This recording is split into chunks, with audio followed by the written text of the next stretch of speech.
All right, ladies and gentlemen, welcome back. What day are we on? We're on day 33, episode 34 of 40 Days of 4VKM. And we have a very fun episode today. It's called Los Matadores, live from Mar-a-Lago. And it was released on 10/18/2022. And really, this is a story. It's all narrated by Juan O Savin, who we've been talking about a lot lately.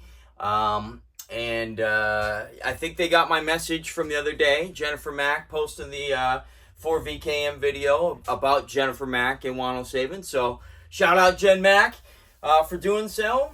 5-5. Now, this whole thing, this was really a hallmark speech that Juan was giving throughout 2022. And look, a lot of it ended up coming true, right? He makes this comparison with Trump and a Matador. And guess what? I can't tell you how many Matadors were in WWE throughout the years. Okay, there's three. There's three Matadors in WWE. 4 if you count Trump when he was in there too, right? So let's get into it, right? So the small detail, but every little detail matters, right? The song opens up. I'm looking for like a nice little Spanish tune, right? And one of my favorite theme songs in wrestling ever is Eddie Guerrero's theme song from WCW, right? And he used this theme song when he created a group called the LWO, the Latino World Order, right? So we'll come back to that in a future episode, but remember the date. This is 10/18/2022. So when this comes back in a couple episodes, you'll realize this is kind of interesting, to say the least. But anyway, what's Guerrero in Gematria? Guerrero equals 107. And who's narrating the song or the video? It's Juan O Savin, right? So 107 Guerrero. So here we go. So what do you have going on at this time, right? Remember, Trump's still off X or Twitter at the time still. But he's got Truth Social, and he's posting whatever the hell he wants over there, right? He's basically just demanding that they put him back in the presidency. So much of the stuff with the voter fraud has come out at this point, or Hunter Biden laptop suppression stories from Twitter. The mail-in ballots fiasco, right? 2,000 Mules is at this point. And like I've said before, if you haven't seen 2,000 Mules, highly recommend it, because honestly, nobody can dispute that information. When you're armed with information and you're trying to explain to people how the election was stolen, 2,000 Mules gives you a perfect blueprint of how they did it with the mail-in ballots, right? And it's pretty simple. I could give it to you in 30 seconds right now. Probably be longer than that. But they bought the cell phone data for the cities, the counties that were in question, right? They bought all the cell phone data. Then they used geo-targeting, geo-fencing to be able to figure out, okay, what cell phones went to multiple drop boxes, right? And they were able to eliminate all the other cell phones and just focus on these ones, right? And then within those people, they were able to map out when they went to the drop boxes, right? You see a lot of midnight rides, people hitting, all the drop boxes. They're carrying their cell phone, so it's all trackable, right? And then they take it a step further, right? So we know that there's the same individual making stops at multiple mail-in ballot stations throughout the cities. So what do they do next? They subpoena the video footage, because part of the law with the mail-in ballot drop boxes is that they'd have to be under video surveillance. So if they're going to put it under video surveillance, let's get the tape, Freedom of Information Act. They get the tape, and you see a bunch of shady shit going on, right? You have people going up to the drop box with gloves, taking their gloves off, putting it in the drop box after they drop the ballots in. I mean, this is not normal behavior, right? So if you ever want to have the ammo you need to say, election 2020, there's something wrong there. Sure, the Hunter Biden thing, people like to point at that because that's the safe bet. They have polling out on that now that says, oh, well, the Hunter Biden laptop, if more people knew, they wouldn't have voted for Biden, right? Okay, sure. Use that all you want, right? But the real way that they stole that election was with the mail-in ballots at the end of the day. And 2,000 Mules gives you the whole playbook on how you can kind of explain that to people. All right, probably more than 30 seconds, but let's go. Let's get back to the video here. So at this point, 2022, majority of people agree that cheating happened in the 2020 election, whether it was Hunter Biden's laptop, whether it's the mail-in ballots, whether it was the fake news, whatever the case be. A lot of people don't think that it makes sense, especially when you're looking at Joe Biden, his mental state, right? And this guy supposedly got more votes than Barack Obama. Didn't happen. Like, let's be honest. And Donald Trump the first time, Donald Trump the second time, where he had more votes than any sitting president in U.S. history. But this guy gets him, right? This guy beats him somehow. And what did it come down to? It came down to 6 counties in 6 swing states. That's all they had to do. They had to cheat in 6 counties, 6 swing states, and they were able to get their guy in, right?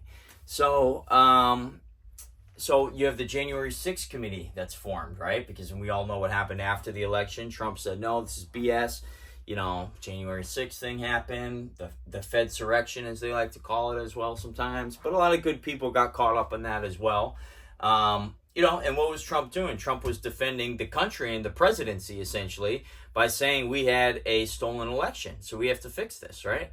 So remember, I had posted this before J6 in the, you know, one of the videos at the end of 2021. But I'm showing you the video when we're talking about the Insurrection Act. There was a WWE pay-per-view, Insurrection. And those events would be held in the UK. Insurrection and Rebellion. Those 2 events would be held in the UK. WWE events. Now, what's the significance of this? I've talked about this a couple times. So Insurrection, for example, the last Insurrection they did, I believe, might not have been the last one, but the big one that everybody remembers, it was on May 5th, 5/5, right, in London, right? What have I been saying that the WWE has been telling the story of, even since its original founding as the Capital Wrestling Corporation, right? Is that they're telling you the story that we're owned by a corporation, right? And that happened on 2/21/1871, Organic Act of DC, you know, 2/21/1871. 109 years later, PT 109, Vince McMahon founds his corporation on 2/21/1980. He's the leader of the corporation with Corporate Rock, who's a bad guy now. Maybe he's actually kind of Corporate Rock again. He's on the board of TKO. But, you know, they're telling the story of the corporation. And even the original company, like I said, it's in the name. Capital Wrestling Corporation. Who owns the corporation? They say City of London, right? Those clowns over there in Europe, in the UK. So the corporation, which is bankrupt now from all accounts, right? But the corporation, they do these events over in the UK called Insurrection and Rebellion. Because what's Vince and the Patriots and everybody else doing? They're rebelling against the corporation. So it really is a beautiful thing. And going back to one of the things we were talking about yesterday about how things have been so bad under Joe Biden, it had to be Joe Biden, right? Because the system had to break under Joe Biden.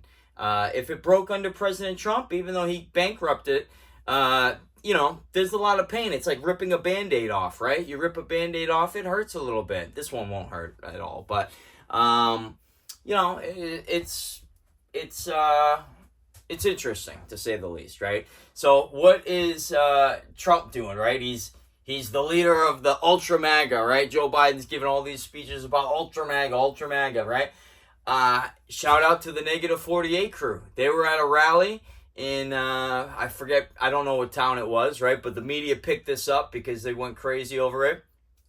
You remember the event where they started playing the Where We Go One, We Go All track? You know, it's so goofy and uncomfortable watching when Trump's giving the speech, right? And they start playing the slow dramatic music in the background. And he's like, and we will, you know, they've opened our borders. And yeah, you can tell it even bothers Trump, but he's got to go along with it, right? Because it's all comms. So they're playing that music at the rally and the Negative 48 crew is there. And what ends up happening is as that song is playing, they throw their fingers up in the air, right? They throw the ones up. And this is a big wrestling thing at the time. This is the bloodline, right? We've connected the bloodline with those guys. They're all about the bloodline. And, that's the big thing that Roman Reigns and his crew does in the WWE. They put the finger up, and that's them acknowledging Roman Reigns. Taylor Swift acknowledged Roman Reigns at the Super Bowl. You had the Kobe Bryant statue that was unveiled. They're acknowledging Roman Reigns, right? So it's just fun because now they took that gesture and the media was like, oh, look at this. They're throwing the ones up because that's the one in where we go one, we go all, or something like that, right? And I'm just laughing my ass off because I'm like, no, that's the wrestling symbol, right? So now everybody does it in wrestling events. And I'm like, they're doing the Q thing, right? So it's fucking, excuse my language, it's hilarious to me. At the end of the day, I have an absolute hoot every time I'm at a wrestling event and I see everybody put their ones up now. Thank you, fake news. Thank you, media, because you guys have made that the QAnon, thing. And now as a result, when you go to a WWE show and everybody throws the ones up, they must be QAnon, right? So appreciate it. Speaking of QAnon, Trump is on a rant on X. There's on Truth. There's a day where he does 60 QAnon posts in one day, right? And this is, again, what has the mainstream media losing their mind because they're like, oh my God, he's gone full QAnon, right? He's even truthing full Q drops at the time, which he had never done before, right? But he's reposting actual Q drops, right? So then they ask him, what's this Q stuff? I don't know about this Q stuff. I hear they really like me, though. So it's so fun. Now, Juan O Savin's talking about how Trump is they want to arrest Trump, right? Well, there's a scene, I want to say it was maybe 2015, maybe 2016, where Vince McMahon gets arrested in storylines, right? Now, actually, he got arrested a couple times, right? But where did he get arrested? New York. Brooklyn, New York, right? Where did Trump have some of his legal troubles? New York, right? Letitia James, I think is her name, right? She is just a beaut, that woman, right? She ran on getting Trump, right? That was her whole thing. And then, they have the migrants beat up those cops. They get released, no bail. Back on the street, same day. It's just ridiculous. There was somebody that got shot in Times Square the other day. They arrested him, but let's see how long they stay in there, right? Letitia James's New York is going to hell, as they like to say. So that's unfortunate. Glad I don't live there. But anyway, what's Trump doing? Trump is antagonizing them, right? He's saying, look, everybody knows I won, so just put me back in the White House, right? Now, obviously, they're not going to do that. So he goes, okay, you're not going to put me back in the White House, then put me on the ballot in 2022. I'll beat your ass again. That's what he says. And they're not going to do that. But guess who is on the ballot in 2022? Hershel Walker. And granted, he didn't win, but what ends up happening with Hershel Walker? Hershel Walker was in one of the first gridiron gangs back in 2020, 9/10/2020. Remember, New Jersey Generals in the, I think it was the USFL that Trump was a part of, and his football league. Trump owned the team, and Hershel Walker was a player on Trump's team, right? All these years later, Gridiron Gang reunites, and he drafts Hershel Walker to be the Senate candidate out of Georgia. So they're not going to put Trump on the ballot in 2022 because they know they lose. They lost the first time, right? So he says, fine. If you're not going to do all that, charge me. Why don't you just charge me then? Because you're saying I'm an insurrectionist, you're saying all this other stuff, then go ahead. Charge me, right? And this is where the comparison, which I love, this is my favorite story, my favorite comparison of Trump being the Matador begins, right? So what happens in a bullfight? In a bullfight, it's a fight to the death. It's either the Matador is going to die or the bull's going to die. And sometimes the Matador dies, right? But most of the time the bull dies, right? So Juan's explaining. He's setting the stage here. He's talking about how Matadores. They come out wearing what's called the suits of light, right? So the suit of lights. And they're very expensive. They're $15,000, $20,000, right? But it's all about the glitz, the glamour. It's a show, right? What's this remind you of? Professional wrestling a little bit, right? They make big entrances when they come out, right? They're wearing all these fancy clothing that when they come out. So, and he brings it back to the tale of Gilgamesh, which was a story about a bull that came down from heaven and nobody could defeat this bull. It was just causing chaos and wreaking havoc all over the place. And, eventually somebody came and stopped him. So, at this point in WWE, because remember, I told you there's some Matadors in WWE. So remember I was talking about Bo Dallas yesterday, the brother of Bray. Bo, 17, Dallas, 17, Dallas. So you have Bo Dallas. He's out to fight the bull in WWE, who's a little guy, right? So we'll get into that a little bit. But Bo is fighting the bull in a match, and he weakens him, and then he ends up defeating him. What's that representing? That's representing 17 taking down the bull, the deep state bull, right? And the deep state bull is this little El Torito is his name, which means little bull, right? So it's the deep state bull that causes all this chaos and all this other stuff, but it's just a little guy too, so we should be able to handle him real good. So Bo beats the bull. Don't forget, Bo used to come out with the sign in 2016 that said, "Believe in Bo," right? Believe in Bo. Bo, 17. So, Dallas, Bo Dallas, 17 Dallas. Again, I can't emphasize that enough. He comes out with the sign. It's all in Trump letters, Trump campaign sign, right? They're not endorsing Trump, but they're giving you all these little signs in WWE TV like, hey, let's create a sign that says, that looks just like Trump signs, and let's put Bo on it because Bo is 17. So it says, Trump 17. It's beautiful, beautiful, beautiful, beautiful, right? So we were talking about the entrances, right? So I'm showing you all these Matadors make their entrance into WWE. And you have Los Matadores, Fernando and Diego.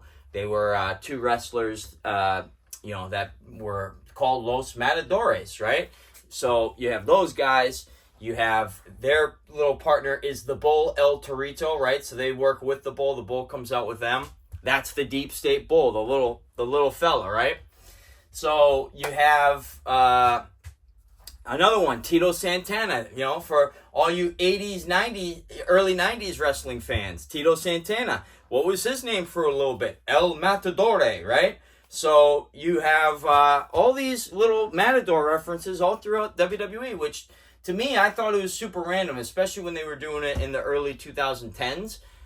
Los Matadores, like who does this in this day and age, right? Who even knows what a Matador is, right? I only learned about Matadors from wrestling, so it's kind of funny that Juan tells this story, making the comparison, because as soon as he mentions Matadors, I'm like, holy crap, there was Matadors all over wrestling. And all you have to do is go back and look at the clips, and it's kind of narrates the perfect story of what Juan is explaining here too. So, they make their entrance, and remember Trump, he's the master MAGAdore, the MAGAdore, and he makes his big grand entrance every time that he was in WWE at WrestleMania 23 when he came out to fight Vince with Bobby versus MAGA. What ends up happening is he has this big entrance. He's got money falling from the ceiling. It was real money too, which was interesting, huh? So, Trump, the grand entrance, right? Just like he did at the RNC convention in 2020. He made a grand entrance. That's what Matadors do, right? So what happens then to start the whole affair? You have a trumpet blast, right? Oh, trumpet, right? So it's very interesting. You have the trumpet blast, right? And then they got to weaken the bull, right? So you have, I think he's called El Picadoros or something like that. They're the people who come in first and kind of weaken the bull up, get the bull tired a little bit. And then once that's been weakened, then you bring in the big dog, right?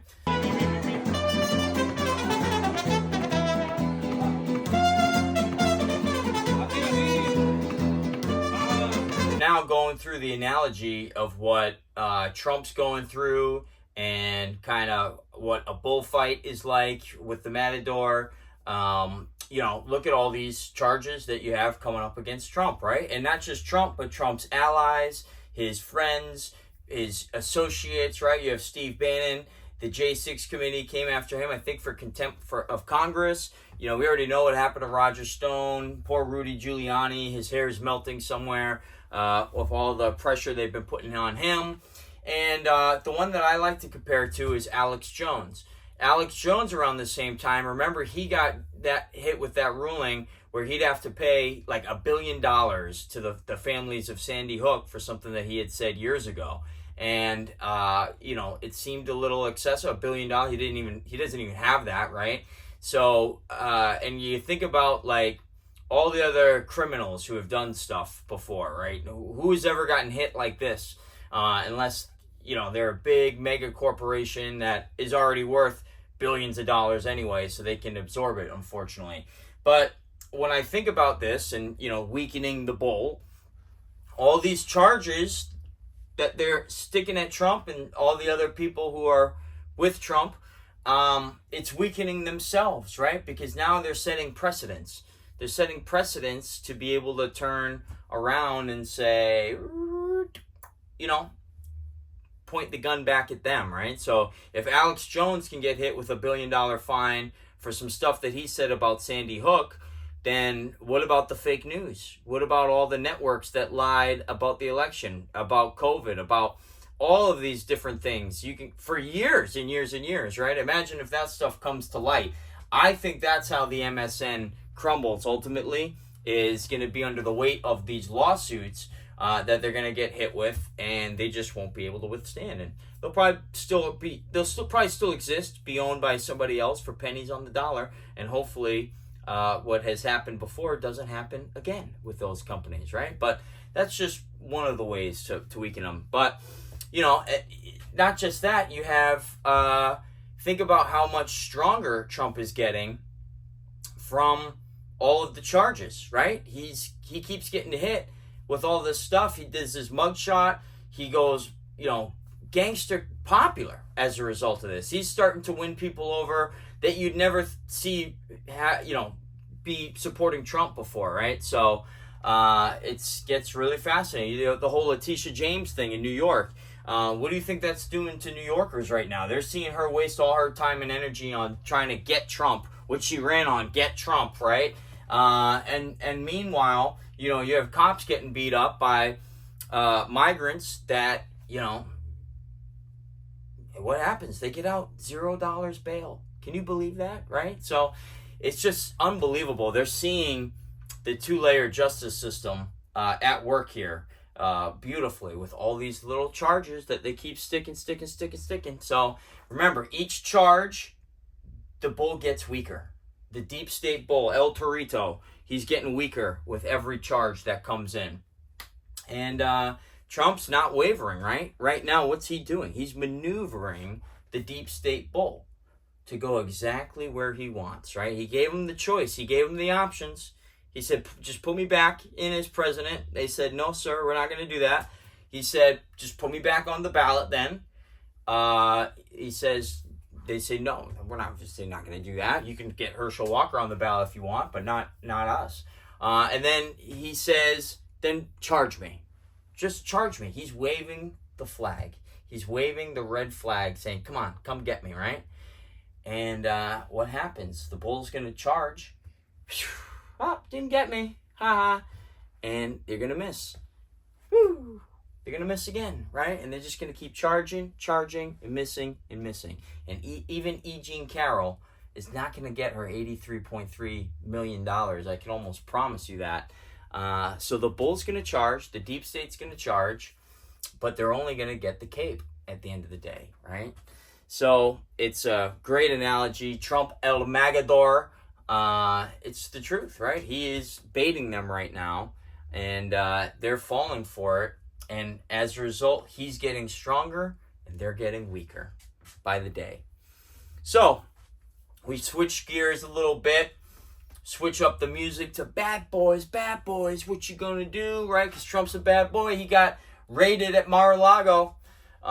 So we have Juan talking about that and how he has friends, boots on the ground, that were near Mar-a-Lago, and were able to basically report in real time before the news media got there, because they live there, right? So they live in the area. So, Mar-a-Lago, beautiful facility. I've driven by it a couple times, never been inside, but every time I drive by, something interesting happens, right? One time I drove by, I was stuck in traffic outside Mar-a-Lago. I just wanted to see, it was on my, in between stops at work. And I was like, oh, let me take the scenic route, and I'll hit Mar-a-Lago up real quick. And as I'm sitting there in traffic, right outside Mar-a-Lago, the gates open up. I shit you not. The gates open up, and a truck, a beer distributor truck or a wine distributor truck comes out, right? And it's Don Q on the truck, right? What are the odds of that? So I thought that was super funny. One time I saw President Trump playing tennis from over the wall. I felt like he gave a wave. Like, I don't know how the hell he would have known, or maybe he was just waving to somebody in the community, but I felt like he was waving at me, and that's my story, and I'm sticking to it, right? It's probably somebody else, but hey, whatever, right? But anyway, Juan's talking about how when they raided Mar-a-Lago and he had the boots on the ground there, his friends, they couldn't see in because it's covered by a lot of trees, a lot of foliage, all this other stuff that kind of, the landscaping blocks the view into Mar-a-Lago. And I had seen that myself, it definitely was blocked out. You can see it a little bit in the gate in the front, but that was really it. And so what's he do? Juan talks about how they took all the trees down outside on the perimeter of the property. And so I was like, well, let me go check, see for myself. And sure enough, they did take all of the trees down. All the trees were gone. And the video that I put at the end of that video is all the trees missing. They're gone. They've been ripped out. They've been uprooted. And why does he say that? Because if they're going to go back into Mar-a-Lago to arrest Trump, they want it to be wide open for everybody, the whole world, to be able to see what they're doing. So, thought that was very interesting. I was able to confirm it. The trees were cut. I went back recently, and they've planted new stuff there now, but it's not as tall, obviously, because those trees have been around for a very long time. So, what was their plan? Their plan was to arrest Trump. Juan was saying it all throughout 2022. What ends up happening? They did it in 2023, right? They charged him in Miami for the Mar-a-Lago document cases. They charged him in Georgia with the mugshot. They've gone after him in New York. We know about that, right? So it's very interesting. But what's happening? They're getting weakened, right? And a perfect example is that document case in, for Mar-a-Lago. They just let off Joe Biden, right, in the same deal. And that report right there is basically the proof that Trump's innocent at the end of the day, right? So, and that report was beautiful because it basically laid out what we already knew about Joe Biden, which he's a brain-dead senior citizen that should be celebrating his golden years, playing bridge and cards at the seniors' home. So, Joe Biden, not good, right? But weakened. All these charges, they think they're going to get Trump, but they just become weaker. He becomes stronger as a result. So, the last thing I want to talk about in this video, the first arrest, right? So, there's those two drops. The first arrest will cause action or lead to action, something along those lines. It's 37-16, 37-17. It's the same drop, but they're just back to each other for whatever reason. Maybe timestamps matter, days matter, whatever the case. Drop numbers matter, I'm sure. But, marker 9 is what they would say. And it said the first arrest essentially will lead to the rest. And was Trump the first arrest, right? Now, I go back to WrestleMania 23. What I haven't talked about yet is good old Trump. He takes a stone cold stunner from Steve Austin after he beats Vince McMahon and shaves his head, right? So they're all celebrating, and Stone Cold gives old Trumpo a stone cold stunner in the ring. He was a good sport about it. They asked him, they said, hey, do you want to take that? He goes, I want to do it. I want to take that Stone Cold Stunner, and it was one of the worst Stone Cold Stunners in history, but he took it regardless, right? So Stunner is 111, and the start is 111. So is the arrest of Trump the start? Well, we haven't really seen anything. It's been a while now. I haven't seen anything yet, but it should be interesting to see what does happen, because Trump's probably been the biggest name arrested out of anybody so far. So time will tell, but if we get to 2020, maybe we just have to wait till 2025 and then see how day one goes. Remember, he said he's only going to be a dictator on day one, and he means he's going to drill, baby, drill, and seal the border, right? So wonder if he does anything else on that day or on any other day after that. But I'm going to end you guys with a nice little video of a mariachi band that I got to see. It came to my table a couple of weeks ago in South Florida at a dinner I was at. And I just asked them, I said, because I don't know what songs they play. I said, can you play something that a Matador would come out to, right? And they got together and they had a little huddle about it. And they were like, yes, we got something for you. So I will leave you with that video. Make sure that you check out the original video that we're talking about, Los Matadores, live from Mar-a-Lago. It came out on 10/18/2022. Its link will be in the description. Don't forget to subscribe for VKM Podcast, starting 2/21/2024, next week, I guess. Next week, week after, I don't know, somewhere around there. And for VKM.com for all your episodes in order you can watch. So in the meantime, enjoy the show, but I will leave you with this. Olé!